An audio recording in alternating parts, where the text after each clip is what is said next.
പഴയ പോലൊന്നുമല്ല. പണ്ടൊക്കെ ഒരു കല്യാണം എന്ന് പറഞ്ഞു കഴിഞ്ഞാൽ തലേ ദിവസം ഒരു ചെറിയൊരു ഫംഗ്ഷൻ ഉണ്ടാവും, പിറ്റേ ദിവസം കല്യാണം, പിന്നെ റിസപ്ഷൻ ഉണ്ടെങ്കിൽ ഉണ്ട്, ഇല്ലെങ്കിൽ ഇല്ല, അത്രേ ഉണ്ടായിരുന്നുള്ളൂ. പക്ഷെ ഇൻസ്റ്റാഗ്രാം ഒക്കെ ഒന്ന് സജീവമായി പിന്നെ മഞ്ഞ കല്യാണം, പച്ച കല്യാണം, നീല കല്യാണം, pool day, bride to be day, അതുപോലെ അറേബ്യൻ നൈറ്റ് എന്നൊക്കെ പറഞ്ഞ എന്തൊക്കെയോ ആഘോഷങ്ങളാണ്. ഈ തോന്നിയാസങ്ങളെല്ലാം കഴിഞ്ഞ് കല്യാണം കഴിഞ്ഞ് കഴിയുമ്പോൾ മിക്ക പെണ്ണിന്റെ വീട്ടുകാരുടെ കയ്യിലും ചെറുക്കന്റെ വീട്ടുകാരുടെ കയ്യിലും 5 പൈസ ഉണ്ടാവില്ല. ഉള്ളതെല്ലാം ഈ അനാവശ്യമായിട്ട് കല്യാണത്തിന് പൊടിച്ചു കളഞ്ഞിട്ടുണ്ടാവും. ഞാനങ്ങനെ ഒരു കമ്മ്യൂണിറ്റിയുടെ കാര്യം പറയല്ല, എന്നാലും നിങ്ങൾ ഇൻസ്റ്റാഗ്രാം നോക്കുന്ന ഒരാളാണെങ്കിൽ അല്ലെങ്കിൽ അത്യാവശ്യം സോഷ്യൽ മീഡിയയിൽ ആക്റ്റീവ് ആയിട്ടുള്ള ഒരാളാണെങ്കിൽ നിങ്ങൾക്ക് കാണാൻ സാധിക്കും ഏറ്റവും കൂടുതൽ ഈ പരിപാടികൾ കാണിക്കുന്നത് മലബാർ ഏരിയയിലുള്ള മുസ്ലിം കമ്മ്യൂണിറ്റിയിലുള്ള ആൾക്കാരാണ്. എന്നിട്ട് അത് കണ്ടിട്ട് കോപ്പി ചെയ്തിട്ട് ഒരുപാട് ആളുകൾ ഇങ്ങോട്ട് ഇത് കാണിക്കുന്നുണ്ട്. ഈ മലബാർ ഏരിയയിൽ, അതായത് മലപ്പുറം, കോഴിക്കോട്, കണ്ണൂർ, ഈ ഒരു ഏരിയയിൽ ഒരു കൾച്ചർ എനിക്ക് മനസ്സിലാക്കാൻ സാധിച്ചത്, അതായത് ആളുകളെ കാണിക്കാൻ വേണ്ടി ജീവിക്കുക എന്ന് പറയുന്ന ഒരു കൾച്ചറായിട്ട് എനിക്ക് തോന്നിയിട്ടുണ്ട്. പല കാര്യങ്ങളും എല്ലാത്തിനും അനാവശ്യത്തിനേക്കാളും ഓവറായിട്ടുള്ള ആർഭാടം ആണ് പലരും കാണിക്കുന്നത്. എന്നാൽ അതിനനുസരിച്ചുള്ള വലിയ സാമ്പത്തികമുള്ള ആളുകളാണോ? ഒന്നും ആയിരിക്കില്ല. പലരും ലോണൊക്കെ എടുത്തിട്ടാണ് ഈ വക കോപ്രായങ്ങൾ കാണിക്കുന്നത്. ഒരു 10-18 വയസ്സാകുമ്പോൾ എങ്ങനെയെങ്കിലും ഗൾഫിലേക്ക് പോകും, അവിടെ ചെന്ന് കഷ്ടപ്പെട്ട് അടിമപ്പണി ചെയ്താലും പൈസ ഉണ്ടാകും. ആ പൈസ ഉണ്ടാക്കിയിട്ട് അതിങ്ങനെ വീട്ടിലേക്ക് അയക്കും. വീട്ടുകാർ ഇതെല്ലാം ഇങ്ങനെ അടിച്ചു പൊളിച്ച് അവർക്ക് ഈ പൈസയുടെ വില ഇതുണ്ടാകുന്ന കഷ്ടപ്പാടൊന്നും അറിയില്ല. അവർ നോക്കും, ഉപ്പ ഗൾഫിലാണ്, നന്നായിട്ട് പൈസ ഉണ്ടാക്കുന്നുണ്ട്, പൈസ വരുന്നുണ്ട്, അവരിങ്ങനെ ആർഭാടത്തിന്റെ പുറത്ത് ആർഭാടമായിട്ട് ഇങ്ങനെ പോയിക്കൊണ്ടിരിക്കും. എന്നിട്ട് ഇതുപോലെയൊക്കെയുള്ള കല്യാണം വരുമ്പോൾ നല്ല പൈസ ഉള്ള ആൾക്കാർ ചെയ്യുന്നത് കണ്ടിട്ട് അത് കോപ്പി ചെയ്തിട്ട് ഇങ്ങനെ പച്ച കല്യാണം, മഞ്ഞ കല്യാണം, നീല കല്യാണം, haldi day, pool day, Arabian night, party day എന്നൊക്കെ പറഞ്ഞിട്ട് ഈ അധ്വാനിച്ചുണ്ടാക്കുന്ന പൈസയൊക്കെ ഇങ്ങനെ പൊടിച്ചു കളയാണ്. പൊടിച്ചു കളയെന്ന് പറഞ്ഞു കഴിഞ്ഞാൽ കാറ്റത്ത് പറത്തി വിടുന്ന പോലെ പൊടിച്ചു കളഞ്ഞോണ്ടിരിക്കുകയാണ്. ഒരു കല്യാണം കഴിയുമ്പോൾ പലരും 10, 20, 25 ലക്ഷം രൂപ കടക്കാരായി മാറുകയാണ്. കല്യാണം എന്ന് പറയുന്നത് എന്താണ്? ഒരു 2 പേരുടെ നല്ലൊരു ജീവിതം തുടങ്ങുക എന്നുള്ളതാണ് ഒരു കല്യാണം കൊണ്ട് ഉദ്ദേശിക്കുന്നത്. എന്നാൽ ഒരു കല്യാണം കഴിയുമ്പോൾ 2 കുടുംബങ്ങൾ സാമ്പത്തികമായിട്ട് നശിക്കുന്ന ഒരു അവസ്ഥയാണ് നമ്മൾ കാണുന്നത്. ഇപ്പൊ നമ്മൾ നോക്കുകയാണെങ്കിൽ, ഞാൻ നേരത്തെ പറഞ്ഞല്ലോ, ഈ പയ്യൻ ഐഫോണും ചോക്ലേറ്റ്സ് ഒക്കെ വാങ്ങിച്ചുകൊണ്ട് പോകുന്നു പറഞ്ഞല്ലോ. ഇപ്പൊ കൊടുക്കാൻ പറ്റിയ ഏറ്റവും കുറഞ്ഞൊരു ഐഫോൺ, ഒരു സാധാ ഐഫോൺ മോഡൽ എന്ന് പറഞ്ഞാൽ 50,000 രൂപ എന്നിരിക്കട്ടെ. പിന്നെ ഈ ചോക്ലേറ്റ്സ് എല്ലാം കൂടി ഒരു 10,000 രൂപയാണെന്നിരിക്കട്ടെ. ഏറ്റവും കുറഞ്ഞ ചോക്ലേറ്റ്സ് കാര്യങ്ങളെല്ലാം കൂടി ഒരു 10,000 രൂപയാണെന്നിരിക്കും. എന്നാൽ പോലും 60,000 രൂപയാണ്. പിന്നെ ഐഫോൺ മോഡൽ കൂടുന്നതനുസരിച്ചും ചോക്ലേറ്റിന്റെ പെട്ടിയുടെ എണ്ണം കൂടുന്നതനുസരിച്ചും ഈ റേറ്റ് 1 ലക്ഷം, 2 ലക്ഷം ഒക്കെ വരെ പോവാം. 2 ലക്ഷം, 3 ലക്ഷം വരെ പോവാം. വെറുതെ കുറെ അനാവശ്യമായിട്ടുള്ള ആഡംബരം, ഒരു 5-6 പെട്ടിയും അതിനകത്ത് കുറെ സാധനങ്ങൾ. നല്ല പൈസയുള്ള ആളുകൾക്ക് ഈ 2 ലക്ഷം, 3 ലക്ഷം എന്ന് പറയുന്നത് അവർക്ക് നിസ്സാരമായിട്ടുള്ള പൈസയാണ്. അതുകൊണ്ട് അവരെന്തെങ്കിലും കാണിക്കട്ടെ. ഇത് കണ്ടിട്ട് സാധാരണ വീട്ടിലെ പയ്യന് കല്യാണം കഴിക്കാൻ പറ്റാത്ത അവസ്ഥയാണ്. നിങ്ങൾ തന്നെ ആലോചിക്കും, നിങ്ങളുടെ ഇടയിൽ എത്ര പേർക്ക്, ഒരു 25 വയസ്സിനിടയിൽ പ്രായമുള്ള ആളുകൾക്ക് ഒരു 3 ലക്ഷം രൂപയിൽ കൂടുതൽ സേവിങ്സ് ഉണ്ട്?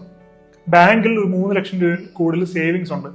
ഞാൻ പറയുന്നു 90% ആളുകൾക്കും കാണില്ല. 90% ആൺകുട്ടികളും ജീവിക്കുന്നത് പേ ചെക്ക് ടു പേ ചെക്ക് ആണ്. അവരൊക്കെ ഒരു ജോലിക്ക് കയറി സമ്പാദ്യം ഉണ്ടാക്കി തുടങ്ങിയിട്ടേ ഉണ്ടാവുള്ളൂ. ഈ ഒരു ഏജ് ഗ്രൂപ്പിൽ അവർക്ക് കിട്ടുന്ന ഒരു സാലറി സ്കെയിൽ എന്ന് പറയുന്ന ഒരു 25,000 രൂപയൊക്കെ ആയിരിക്കും. ഈ കിട്ടുന്ന 25,000 അവർക്ക് ഒരു മാസം കഴിഞ്ഞു കൂടാൻ തികയില്ല എന്നുള്ളതാണ് ഏറ്റവും വലിയൊരു സത്യം എന്ന് പറയുന്നത്. അപ്പൊ അതുകൊണ്ട് എങ്ങനെയെങ്കിലും ഒക്കെ ഒന്ന് തട്ടിയും മുട്ടിയും ജീവിച്ചു പോകുന്ന ആളുകളാണ് ഈ ആൺകുട്ടികളെന്ന് പറയുന്നത്. ബേസിക് ആയിട്ടുള്ള കല്യാണത്തിന്റെ ചെലവിനായിട്ടുള്ള ലോൺ എടുക്കുന്ന ആളുകളും ഉണ്ട്. അപ്പൊ അങ്ങനെയുള്ള ആൺകുട്ടികൾക്ക് വലിയൊരു ബേർഡൻ ആണ് ഇങ്ങനെയുള്ള ഈ കുറെ ധൂർത്ത് പരിപാടികൾ എന്ന് പറയുന്നത്. ഈ നല്ല പൈസയുള്ള ആൾക്കാർ കാണിക്കുന്ന കണ്ടിട്ട് ഇപ്പം സാധാരണ പെൺകുട്ടികൾക്കും അങ്ങനെയുള്ള ഡിമാൻഡാണ്. ഐഫോൺ കിട്ടണം, ചോക്ലേറ്റ് ബോക്സസ് കിട്ടണം. ഒരു 25,000 രൂപ സാലറി കിട്ടുന്ന ഒരു ആൺകുട്ടിയെ സംബന്ധിച്ചിടത്തോളം അവന്റെ ഒരു വർഷത്തിലധികമുള്ള സാലറിയാണ് ഈ 2 ലക്ഷം രൂപ അല്ലെങ്കിൽ 3 ലക്ഷം രൂപ എന്ന് പറയുന്നത്. ഒരു വർഷം മുഴുവൻ അവൻ ജോലി ചെയ്ത് ആ കിട്ടുന്ന ശമ്പളത്തിൽ നിന്ന് 1 രൂപ പോലും എടുക്കാതിരുന്നാൽ മാത്രമാണ് അവന് ഈ ഒരു എമൗണ്ട് അറ്റൈൻ ചെയ്യാൻ സാധിക്കുന്നത്. നമ്മൾ എപ്പോഴും നമ്മുടെ സാമ്പത്തിക സ്ഥിതി മനസ്സിലാക്കി വേണം ജീവിക്കാൻ, അല്ലെ? ഇപ്പൊ അംബാനി കാണിക്കുന്ന പോലെ നമ്മൾ കാണിക്കാൻ ശ്രമിച്ചാൽ നടക്കുന്ന കാര്യമാണ്. അംബാനി അയാളുടെ മോന്റെ കല്യാണം നടത്തി 5,000 കോടി രൂപ മുടക്കിയിട്ടാന്ന് പറഞ്ഞാണ്. അപ്പൊ നമ്മൾ ഇരിക്കും, അംബാനിക്ക് എന്തൊരു ആർഭാണമാണ് ചെയ്യുന്നത്, 5,000 കോടി രൂപ മുടക്കിയിട്ട് മകന്റെ കല്യാണം നടത്തുക. പക്ഷെ നമ്മൾ നോക്കുകയാണെങ്കിൽ അംബാനിയുടെ ടോട്ടൽ വർത്തിന്റെ 0.5% ആണ് അയാളുടെ മോന്റെ കല്യാണത്തിന് വേണ്ടി മുടക്കിയത്. അപ്പൊ നമ്മളൊക്കെ എന്ത് ധൂർത്താണ് കാണിക്കുന്നത് ആലോചിച്ച് നോക്കി. ഇപ്പൊ 50 ലക്ഷം രൂപ ടോട്ടൽ നെറ്റ്വർത്ത് ഉള്ള ഒരാൾ അയാളുടെ മകന്റെയോ മകളുടെയോ വിവാഹം നടത്തുന്നു. മകന്റെ വിവാഹമാണെങ്കിൽ ബേസിക് ആയിട്ടുള്ള ഒരു 5 ലക്ഷം രൂപ ചെലവാകും. ഈ 5 ലക്ഷം രൂപ എന്ന് പറയുന്നത് അയാളുടെ ടോട്ടൽ വർത്തിന്റെ 10%. അംബാനി ചെലവാക്കിയതാണ് 0.5%.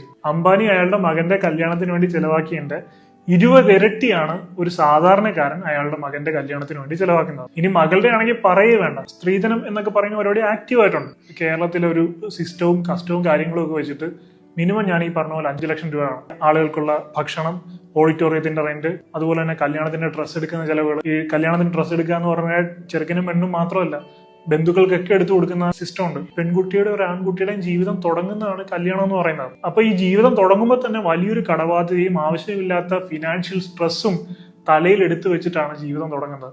എന്നാലോചിച്ച് നോക്കി, അവരെ തീർച്ചയായിട്ടും ഒരു വലിയ ഫിനാൻഷ്യൽ സ്ട്രെസ് ഒക്കെ തലയിൽ എടുത്തു വെച്ച് ജീവിതം തുടങ്ങുക എന്ന് പറഞ്ഞാൽ ജീവിതം അത്രയും നന്നായിട്ട് ആസ്വദിക്കാനൊന്നും സാധിക്കില്ല. ഒരു സാധാരണക്കാരന്റെ പെർസ്പെക്റ്റീവിൽ നോക്കുമ്പോൾ പൈസ ഉള്ള ആളുകൾ വിട്ടേക്കാം, ഞാൻ പറഞ്ഞ പോലെ അവരുടെ വലിയ സമ്പാദ്യത്തിന്റെ ചെറിയൊരു ശതമാനമായിരിക്കും കല്യാണത്തിന് വേണ്ടി ചെലവഴിക്കുന്നത്. അവരുടെ ഭാഗത്ത് നിന്ന് നോക്കുമ്പോൾ അത് ശരിയാണ്, അവർ ഇത്രയും പൈസ ഉണ്ടാക്കുന്നു എന്തിനു വേണ്ടിയിട്ടാണ്?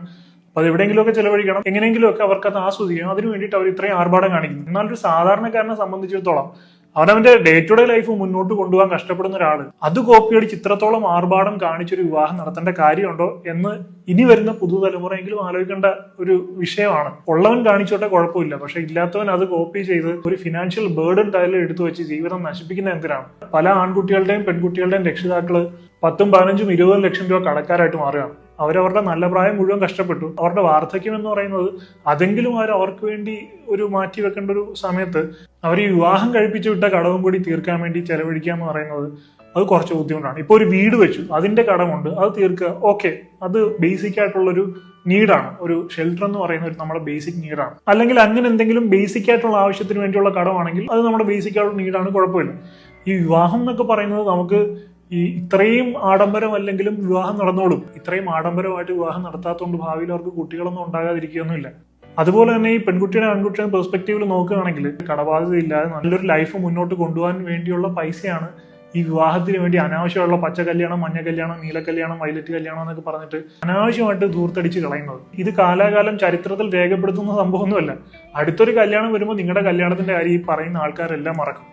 നിങ്ങളുടെ കല്യാണം എത്ര നന്നായിട്ട് നടന്നതാണെങ്കിലും എത്ര മോശമായിട്ട് നടന്നതാണെങ്കിലും കുടുംബത്തിൽ അടുത്തൊരു കല്യാണം ഉണ്ടാകുന്നവരെയായിരിക്കും അതിന്റെ ഒരു വാലിഡിറ്റി എന്ന് പറയുന്നത്.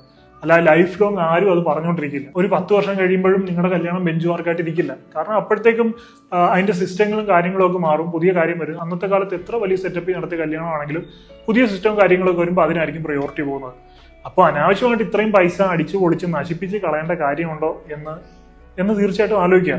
നമ്മുടെ ജീവിതം നല്ല രീതിയിൽ മുന്നോട്ട് കൊണ്ടുപോകാനായിട്ട് നമുക്ക് ആ പൈസ ഉപയോഗിക്കാം. ബേസിക് ആയിട്ട് ഡീസെന്റ് ആയിട്ട് കല്യാണം നടത്തുക, അനാവശ്യമായിട്ടുള്ള ഈ പച്ച, മഞ്ഞ, നീല കല്യാണം എന്നൊക്കെ പറഞ്ഞ അനാവശ്യമായിട്ടുള്ള ഒരാഴ്ച നീണ്ടിരിക്കുന്ന ഒരു മാരത്തോൺ ഫെസ്റ്റിവലൊക്കെ ഒഴിവാക്കിയിട്ട് അതേസമയം ഈ അനാവശ്യമായിട്ടുള്ള കാര്യങ്ങൾ ഒഴിവാക്കി അത് സേവ് ചെയ്ത് വെക്കുകയാണെങ്കിൽ അവരുടെ ജീവിതം തുടങ്ങുമ്പോൾ അതിന് പ്രധാനപ്പെട്ട കാര്യങ്ങൾക്ക് വേണ്ടിയിട്ട് അവർക്ക് ചെലവഴിക്കാം. ആ ന്യൂലി മാരീഡ് കപ്പിൾസിന് ഒരു ലോങ് ട്രിപ്പ് പോവാം, അവർ തമ്മിലുള്ള ബോണ്ട് കൂട്ടാനും അവർ തമ്മിലുള്ള അണ്ടർസ്റ്റാൻഡിങ് വർദ്ധിപ്പിക്കാനും അതൊക്കെ വളരെ ഹെൽപ്ഫുൾ ആയിരിക്കും. തീർച്ചയായിട്ടും അത് വർത്ത് ഇൻവെസ്റ്റിംഗ് ആണ്. അതേസമയം നിങ്ങളൊന്ന് ആലോചിക്കും, പലതരത്തിലുള്ള ഇത്രയും ആഡംബരമായിട്ട് ലക്ഷങ്ങൾ പൊടിച്ചു കളഞ്ഞ് കല്യാണം കഴിഞ്ഞിട്ട് 1 മാസം പോലും തികയ്ക്കാതെ ഡൈവോഴ്സ് ആവുന്ന ഒരുപാട് പേരുണ്ട്. ഇപ്പൊ നിങ്ങൾ പല മാട്രിമോണി സൈറ്റും തന്നെ നോക്കുകയാണെങ്കിൽ നിക്കാഹ് ഡിവോഴ്സ് എന്ന് പറഞ്ഞാൽ നിങ്ങൾക്ക് വളരെയധികം പ്രൊഫൈൽസ് കാണാം. അതിൽ ഏറ്റവും കൂടുതൽ മലബാർ സൈഡിൽ നിന്ന് തന്നെയാണ് കണ്ടിട്ടുള്ളത്. അപ്പൊ കല്യാണം ആഡംബരമായിട്ട് നടത്തുക എന്നുള്ളതല്ല, അവരുമായിട്ട് നല്ലൊരു ലൈഫ് ജേണി ബിൽഡ് ചെയ്യാൻ ശ്രമിക്കുക.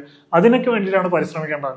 അല്ല ഇത്രയും ആഡംബരം കാണിച്ച് നാട്ടുകാരെ ബോധിപ്പിച്ച് കുറെ പൈസ പൊടിച്ചു കളഞ്ഞ് കല്യാണം കഴിഞ്ഞിട്ട് ഇവര് തമ്മിൽ ഒരു മാച്ചും ഇല്ല, ദിവസവും അടിയാണെങ്കിൽ നരകതുല്യമായിട്ടുള്ള ജീവിതമായിരിക്കും. ഇപ്പൊ നിങ്ങൾ തന്നെ കാണുന്നുണ്ട്, പല പെൺകുട്ടികൾ ആത്മഹത്യ ചെയ്യുന്ന ന്യൂസുകൾ കാണുന്നുണ്ട്. വീട്ടുകാർ ഇതുപോലെ വളരെ ആഡംബരമായിട്ടൊക്കെ നടത്തിയിട്ടുള്ള കല്യാണമാണ്.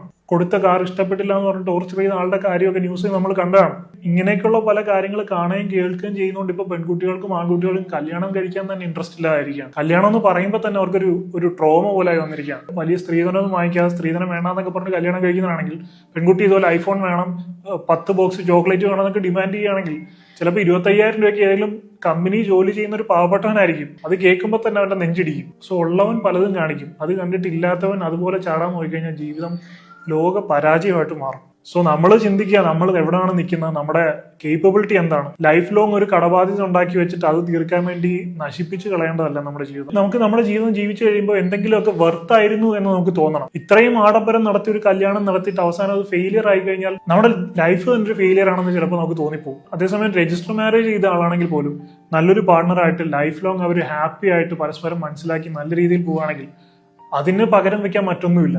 പിന്നെ പെർസ്പെക്റ്റീവ് ഓഫ് മാരീഡ് ലൈഫ്, ആ ഒരു മാരീഡ് ലൈഫിന്റെ പെർസ്പെക്റ്റീവിൽ നോക്കുമ്പോൾ കഴിഞ്ഞ കുറെ നാളുകളായിട്ട് ഇതുപോലുള്ള ഒരുപാട് റീലുകളും കാര്യങ്ങളും ഞാൻ കാണുന്നുണ്ട്. ഇങ്ങനെ ചോക്ലേറ്റ് കൊടുക്കുക, ഐഫോൺ കൊടുക്കുക, പച്ച കല്യാണം നടത്തുക, ഹൽദി ഡേ നടത്തുക, പൂൾ പാർട്ടി നടത്തുക, അറേബ്യൻ നൈറ്റ് നടത്തുക. പേഴ്സണലി എനിക്കിതൊന്നും യാതൊരു തരത്തിലുള്ള താല്പര്യമില്ല. പക്ഷെ ഞാൻ അൺമാരീഡ് ആണ്, ഞാൻ കല്യാണം കഴിച്ചിട്ടില്ല, എനിക്ക് കല്യാണം നോക്കുന്നുണ്ട്. അപ്പൊ നാളെ ഞാൻ കല്യാണം കഴിക്കുമ്പോഴും ആ പെൺകുട്ടിയുടെ വീട്ടുകാർ അവരത് വേണമെന്ന് പറയുകയാണെങ്കിൽ എനിക്ക് നോ എന്ന് പറയാൻ പറ്റില്ല. കാരണം എന്റെ പൈസയല്ല.